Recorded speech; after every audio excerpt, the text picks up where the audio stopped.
بسم اللہ الرحمن الرحیم وبہ نستعین السلام علیکم ورحمۃ اللہ وبرکاتہ۔ وقت تقریباً جلسے کا پورا ہو چکا ہے اور تاجدار ماہرہ حضور رفیق ملت مدد اللہ العالی نے حکم فرمایا ہے۔ میں تھوڑی دیر آپ سے ایک دو باتیں عرض کروں گا اور عرس کی روایت کے مطابق اس محفل کا اختتام غوث اعظم کی ایک منقبت پر ہوگا جو حضور تاج الفحول کے دیوان سے میں چند شعر پڑھوں گا۔ یہ روایت ہے کہ خدام آستانہ محفل کی آخری محفل کے اختتام پر وہ غوث پاک کی شان میں کچھ پیش کرتے ہیں تاج الفحول کے دیوان سے۔ پہلی بات تو میں عرض کروں کہ اتنے آپ نے ہمارے اساتذہ کو اور بڑے بڑے علماء کو کہ جو آج جن کے نام علم و تحقیق کا استعارہ بن گئے، ان کو سنا، ان کی محبتیں ہیں، اور بہار شریف سے تشریف لائے ہوئے ہمارے سید صاحب کو، سیف الدین ازدق صاحب کو سنا آپ نے۔ یہ پیر بھی ہیں اور پیرزادے بھی ہیں، اور یہ ایک سلسلہ ہے، ان کا بھی کئی صدیوں کا ایک خانقاہ ہے، تاریخ ہے، اور علماء بیٹھے ہیں سب۔ ایک بات میں عرض کر دوں کہ پیروں کا یہ روب رہتا ہے کہ ہمارے پاس سلسلہ ہے، یہ ایک مشہور ہو گیا ہے۔ علماء کا بھی روب ہے۔ اگر پیر یہ کہتا ہے کہ یہ جبہ مجھے دیا میرے پیر نے، اور اس کو دیا اس کے پیر نے، اور اس کو دیا اس کے پیر نے، تو علماء یہ کہتے ہیں کہ یہ جو میں سنا رہا ہوں یہ میں نے سنا ہے اپنے استاد سے، اور اس نے سنا اپنے شیخ سے، اس نے سنا اپنے شیخ سے، اور اسی طرح امام بخاری تک سند پہنچ جاتی ہے۔ واہ واہ واہ واہ۔ برابر ہے دونوں بات۔ اور دوسری بات میں یہ عرض کروں کہ حضور رفیق ملت نے فرمایا، کتنے دعوے سے کہا کہ بدایوں اور ماہرہ کے مرید ایسا نہیں کرتے، روکتے نہیں۔ میں عرض کروں حضور، بدایوں تو ایک بہت چھوٹی سی خانقاہ، چھوٹا سا ادارہ ہے، اور یہ شمس ماہرہ کے ٹکڑوں پہ چلتا ہے۔ الحمدللہ مدرسہ عالیہ قادریہ کی چندے کی کوئی رسید نہیں ہے۔ اب وہ زکوٰۃ کہاں جاتی ہے ہمیں کیا پتا، ہمارے پاس تو کوئی رسید نہیں۔ بھولا بھٹکا کوئی پیر بھائی کچھ دیتا ہے تو میں کہتا ہوں بھائی میرے پاس رسید نہیں ہے تمہیں دینے کے لیے، چھپی نہیں ہے۔ تو غوث پاک کے لنگر پہ چل رہا ہے، غریب نواز کے دسترخوان پہ چل رہا ہے، شمس ماہرہ کی نظر سے چل رہا ہے، صاحب البرکات کی برکت سے چل رہا ہے۔ اور دوسری بات یہ، ابھی حضرت نے فرمایا کہ تم بدایوں والے خسرو ہیں، بدایوں والے خسرو ہیں مجنوں۔ میں گستاخی معاف ہو تو اتنی ناز برداری ماہرہ نے بدایوں کی ہے، ہمارے ناز نخرے اتنے اٹھائے ہیں حضرت نے کہ اب مجنوں نہیں، ہم تو اپنے آپ کو لیلا محسوس کرتے ہیں۔ مجنوں کا کام ہوتا ہے پریشان ہونا، دکھ اٹھانا، تکلیف جھیلنا۔ قسم خدا کی شمس ماہرہ کے طلبوں کا صدقہ ہے، بدایوں کبھی تکلیف میں نہیں رہا، واہ واہ واہ واہ، نعرہ کبھی پریشان نہیں ہوا، کبھی بادیہ پیمائی نہیں کی، واہ واہ واہ کبھی وحشت و جنوں کے چکر میں اپنا گریبان چاک نہیں کیا، واہ واہ واہ واہ واہ واہ واہ، کبھی جنگلوں کی خاک نہیں چھانی، واہ واہ واہ، کبھی صحرا میں مارے نہیں پھرے۔ کیا بات۔ مصیبت آئی تو اس کو موڑ دیا ماہرہ کی طرف کہ بھائی وہاں جاؤ، ہم تو لیلا ہیں، ہمیں غم سے کیا مطلب۔ واہ واہ واہ واہ، نعرہ تکبیر، نعرہ رسالت، نعرہ غوث، عرس قادری، حضور رفیق ملت، حضور صاحب سجادہ۔ اور یہ پیر خانہ ہے تو یہ مرید خانہ ہے، تو یہ عجیب و غریب مرید خانہ ہے کہ ہم ماہرہ جاتے ہیں تو پوچھتے ہیں کہ کیا دیں گے اس بار اور کیا کھلائیں گے، اور وہ پوچھتے ہیں کہ آ رہے ہو ماہرہ بتاؤ کیا کھاؤ گے۔ آپ کو یقین نہ ہو، ایک قرآن شریف لے کے شوقین بک ڈیپو سے ماہرہ چلے جاؤ اور اسلم بھائی سے کہو کہ آج ہاتھ رکھے بتاؤ کہ جب بدایوں سے کوئی آتا ہے تو فون کر کے کیا پوچھتے ہو، کیا بات۔ یہ پوچھتے ہو کتنے لوگ آ رہے ہیں، میاں کیا کھائیں گے آپ۔ اور قسم خدا کی اس بات پر میں ناز اور فخر کروں تو کم ہے، آپ لوگوں کو نہیں پتا ہوگا، ہم تو جاتے ہیں ماہرہ تو حضور رفیق ملت کے ہاتھ کی بنی ہوئی کھیر کھاتے ہیں۔ واہ واہ واہ واہ، سمجھ رہے بات یہ کہ یہ نوکروں کے ہاتھ کا بنا ہوا کھانا نہیں کھاتے، حضرت کے دستے مبارک سے بنی ہوئی کھیر کھانے والے لوگ۔ تو ہم تو لیلا بن گئے حضرت، ہم مجنوں نہیں ہیں۔ یہ تو بڑا سخت کام ہے بھائی، مجنوں بننا، لیلا بننے میں آسانی ہے۔ کسی صوفی بزرگ کا شعر تھا کہ اس نے اپنے مریدوں سے کہا تھا کہ توئی لیلا ترا باغم چکارست، واہ واہ واہ واہ، توئی لیلا۔ مرید آتے ہیں کہ بھئی پریشان ہوں، کہ بچہ بیمار ہے، کہ کاروبار نہیں ہے، تو یہ اور پریشانی میں مبتلا ہے، تو شیخ کہہ رہا ہے کہ توئی لیلا ترا باغم چکارست، تم تو لیلا ہو, تمہیں غم سے کیا لینا دینا. منم مجنو مرا غم سازگار است, مجنو تو میں ہوں, غم اٹھانے کے لیے تو میرا کلیجہ ہے. کیا بات ہے, واہ واہ واہ. تو حضور آپ نے جس طرح ناز برداری کر لی, ناز نخرے اٹھا لیے, جا اور بھیجا باتوں پر سواد کرتے چلے گئے, تو ہم تو اپنے آپ کو لیلا محسوس کرتے ہیں, مجنون نہیں ہے بھائی. کیا ہمارے شاعر آستانہ تھے حضرت ولی فتح پوری, محب رسولی تھے, یعنی تاج الفول کے مرید تھے. انہوں نے حضرت امیر خسرو کے غزل پر مصرے لگائے تھے, تضمین کی تھی. بڑا مشہور غزل ہے ان کی, نمی دانم چه منزل بود شب جائے کہ من بودم. تو اس کے مقطع کے 3 مصرے مجھے یاد رہ گئے. ان کا نام تھا ولی. اب انہوں نے اپنے نام سے کیا فائدہ اٹھایا, کہتے ہیں کہ حضور غوث نے بخشے ہیں یہ کیسے نشاں خسرو, حضور غوث نے بخشے ہیں یہ کیسے نشاں خسرو, ولی کہتا ہے بچپن سے مجھے سارا جہاں خسرو. واہ واہ واہ واہ. حضور غوث نے بخشے ہیں یہ کیسے نشاں خسرو, ولی کہتا ہے بچپن سے مجھے سارا جہاں خسرو, اور کہاں پہنچے مجھے لے کر میرے اچھے میاں خسرو, کہ خدا خود میرے مجلس بود اندر لامکاں خسرو, محمد شم محفل بود شب جائے کہ من بودو. کیا بات ہے, واہ واہ واہ. تو اچھے میاں کہاں کہاں تک لے کر گئے. ابھی ہمارے علماء نے فرمایا کہ بغداد تک پہنچ ہو گئی, اور حضرت ولی فتح پوری کہہ رہے ہیں کہ کہاں پہنچے مجھے لے کر میرے اچھے میاں خسرو, خدا خود میرے مجلس بود اندر لامکاں خسرو.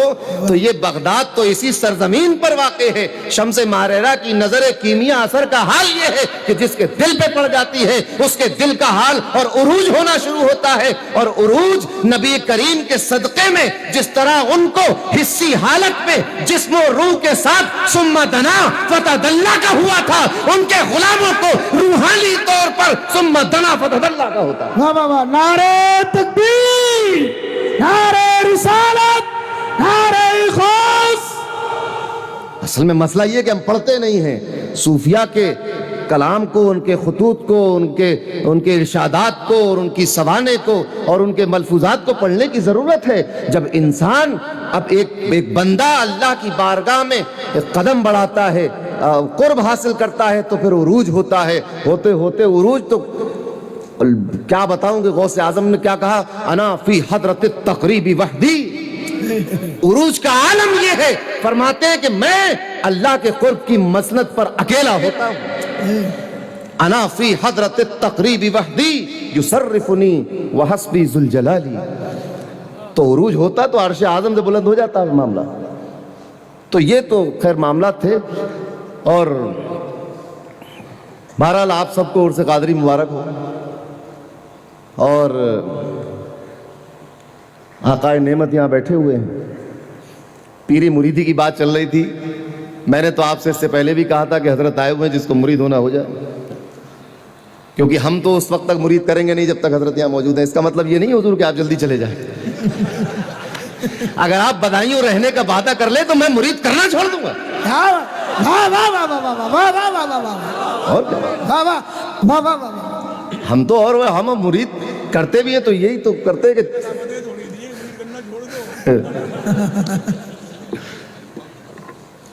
ایسا لگ رہا ہے آپ کو آپ کسی جلسے میں بیٹھے, یہ جلسہ نہیں ہے. کیا بات. مجھے غوث اعظم کی الفتح الربانی سے ایک روایت یاد آئی. لوگ یہ سمجھتے ہیں عام طور سے کہ صوفیہ اگر کوئی روایت بیان کرے تو وہ محدثین کی نظر میں موضوع ہوتی ہے. ایسا نہیں ہے. یہ روایت شعب الایمان میں بھی ایک عظیم محدث نے اس کی تخریج کی ہے. اب رفیق ملت بیٹھے ہیں, علماء بیٹھے ہیں, سب مشائخین. غوث اعظم فرماتے ہیں کہ اللہ نے فرمایا انا جلیس من ذکرنی. اب ترجمہ تو اس کا ہمارے اساتذہ کریں گے. مفتی صاحب بیٹھے ہوئے ہیں. اب مفتی صاحب دیکھو جتنے ہلکے لہجے میں یہاں گفتگو کر رہے تھے, جب مناظرے پہ ہوتے تو لہجہ اتنا ہی سخت ہو جاتا ہے, اور جب دارالافتاء میں ہوتے تو پھر فتویٰ بھی ویسی سخت ہوتا ہے. انا جلیس من ذکرنی, میں اپنا ذکر کرنے والے کا ہم نشیں ہوں. یہ ہے اس کا لغوی ترجمہ. مگر چونکہ بات ہے اس کی کہ جس کو تو عرش پہ بیٹھنے پہ بھی مناظرہ ٹھن سکتا ہے, اگر کہہ دیا جائے کہ عرش پہ بیٹھا ہوا ہے تو کہہ نہیں سکتے. وہ تو بیٹھنے اٹھنے سے پاک ہے, چلنے پھرنے سے پاک ہے. تو اللہ کی ذات ہے.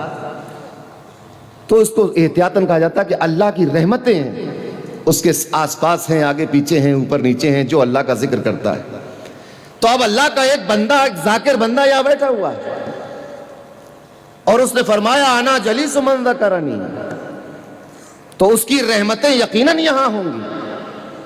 تو میں یہ عرض کر رہا تھا کوئی جلسہ تو لگ نہیں رہا ہے، یہ ایسا لگ رہا ہے کہ بہت کچھ ایک وقت کے بعد ایک گھر کا سرپرست اور بزرگ کہیں سے سیر و سیاحت کرتا ہوا اپنے گھر آیا اور اس کے سارے بھانجے بھتیجے بچے آس پاس کے لوگ اس کے پاس گرد میں جمع ہیں اور اس سے باتیں کر رہے ہیں، وہ ان سے باتیں کر رہا ہے، یہ ان سے خیریت پوچھ رہے ہیں، ان سے خیریت پوچھ رہے ہیں. کیا بات ہے، واہ ایسے ہے نا. واہ واہ. الحمدللہ یہی ہونا چاہیے. جب بزرگ موجود ہوں تو پھر ساری توجہ بزرگوں کی طرف ہونی چاہیے. بے شک. اور دوسری بات یہ کہ ان کے آج ویسے ایسی بات کرتے نہیں، آج بہت موڈ میں ہیں حضرت بھائی، جو چاہو مانگ لو. آج جو فرمایا ہے کہ ہمارے نانا جیسا نانا ہے، آج تک اس طرح کی بات حضرت کرتے نہیں کبھی. کہ کچھ آج کیفیت الگ ہے حضرت کی.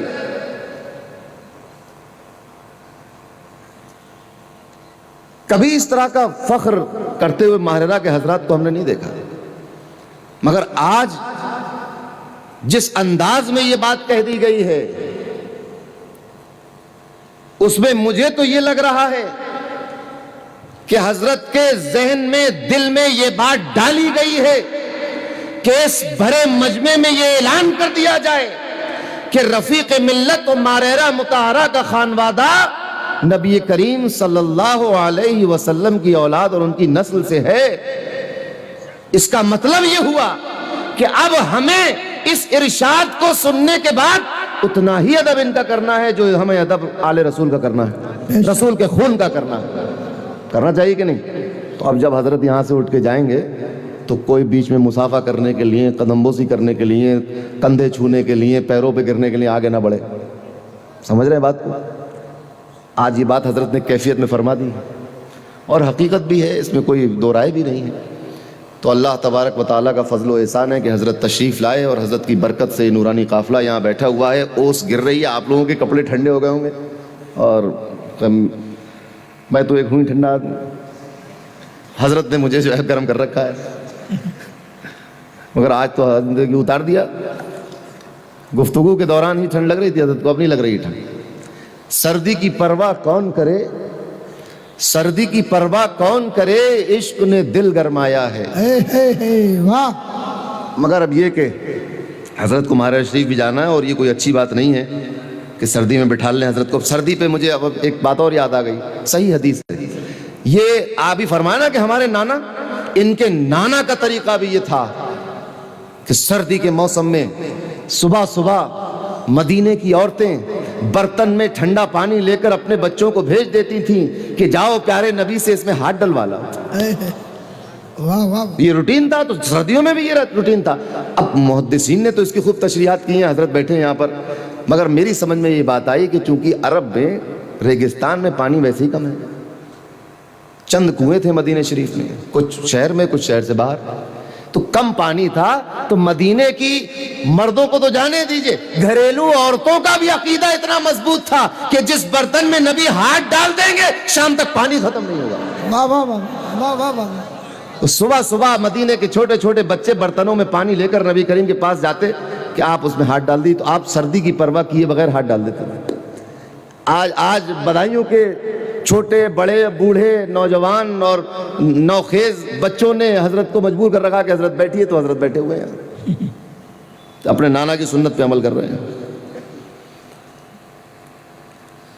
میں اب آخر میں دیوان منقبت شریف سے چند شعر پیش کر دیتا ہوں، اس کے بعد صلاۃ و سلام ہو جائے گا اور پھر انشاءاللہ فجر کے بعد قل کی فاتحہ ہوگی، اس میں آپ لوگوں کو شریک رہنا ہے، فجر کی نماز میں شریک رہنا ہے. تاج الفہول رضی اللہ تعالیٰ عنہ کے 5 دیوان صرف غوث پاک کی منقبت میں، 5 دیوان مکمل. ایک عربی کا مکمل دیوان غوث پاک کی منقبت میں، ایک فارسی کا مکمل دیوان غوث پاک کی منقبت میں، پھر اردو کے 3 دیوان، جس میں سے ایک دیوان تو آزاد ہے مگر 2 دیوانوں کے ساتھ. یہ فنی خوبی ہے اس کے اندر، یہ صنف ہے کہ اس کی پہلے دیوان کی ردیف ہے یا محبوب سبحانی. تو محبوب سبحانی کی ردیف اور الف سے لے کر یا تک ہر لفظ سے قافیے میں غزل کہی ہوئی ہے. ایک تو دیوان یہ ہے. دوسرا دیوان یا غوث کی ردیف میں ہے. اس میں بھی الف سے لے کر یا تک ہر لفظ سے شروع ہونے والے کلمے سے کو قافیہ بنا کر کلام کہا گیا. تو ایک دیوان یہ ہے. تو 5 دیوان ہیں ان کے صرف غوث پاک کی شان میں. نعت وغیرہ کے نعت کے اور دیگر پیران سلسلہ کی شان میں جو ہے وہ کلام الگ ہے. تو اور وہ کلام خانقاہ بدایوں کا اور ہمارے مشائخین کا یہ ایقان ہے اس دیوان پر کہ وہ دیوان بارگاہ غوثیت مآب میں مقبول ہے. تو اسی دیوان منقبت سے چند شعر پیش کر دیتا ہوں تاکہ روایت مکمل ہو جائے اور اس جلسے کے اختتام کا اعلان کیا جا سکے. فرماتے ہیں کہ کرم میں اب نہ ہو کچھ دیر یا محبوب سبحانی. واہ واہ واہ. کرم میں اب نہ ہو کچھ دیر یا محبوب سبحانی. ہے آنکھوں میں میری اندھیر یا محبوب سبحانی. شاہ پوتا ہے تو مشکل کشا کا حکم حق سے تھے. تیرے دادے خدا کے شیر یا محبوب سبحانی. بے شک. اور سنا ہے جسے لنگر کا تیرے ایک دانہ بھی میسر ہو اسے برکت ہو لاکھوں سیر یا محبوب سبحانی. اسے برکت ہو لاکھوں سیر یا محبوب سبحانی. اور فرماتے ہیں کہ میری خاطر حسد جو مجھ سے رکھتے ہیں ستاتے ہیں زبردستی. میری خاطر انہیں کر زیر یا محبوب سبحانی. میری خاطر انہیں کر زیر یا محبوب سبحانی. اور میں ہوں مورے ضعیف اور نفس میرا مار. مار اس کو. میں ہوں مورے ضعیف اور نفس میرا مار. مار اس کو طفیل خواجہ اجمیر یا محبوب سبحانی. طفیل خواجہ اجمیر یا محبوب سبحانی. اور تاج الفول اپنا تخلص فقیر قادری فرماتے تھے. تو کسی کسی غزل میں فقیر قادری پورا ہے, کہیں کہیں خالی فقیر کو استعمال کرتے تھے. تو کہتے ہیں کہ طفیل خواجہ اجمیر یا محبوب سبحانی. فقیر قادری مدت سے تیرا یہ پیاسا ہے. پلا کر جام کر دے سیر یا محبوب سبحانی. پلا کر جام کر دے سیر یا محبوب سبحانی. عرس قادری کی پھر ایک بات بےحد مبارکباد آپ سب لوگوں کو, اور بےحد شکریہ کہ آپ لوگ اتنی ٹھنڈ میں سردی میں اتنی دل جمعی کے ساتھ یہاں بیٹھے اور کوئی شور شرابہ نہیں. ماشاءاللہ اللہ تبارک و تعالیٰ آپ کو اجر عطا فرمائے. اور انشاءاللہ باقی جو تفصیلی دعائیں ہیں وہ قل کی محفل میں ہوں گی. آئیے کھڑے ہو کر اپنے پیارے حبیب صلی اللہ علیہ وسلم, نبی کریم صلی اللہ علیہ وسلم کی بارگاہ میں صلاۃ و سلام کا نذرانہ پیش کیا جائے.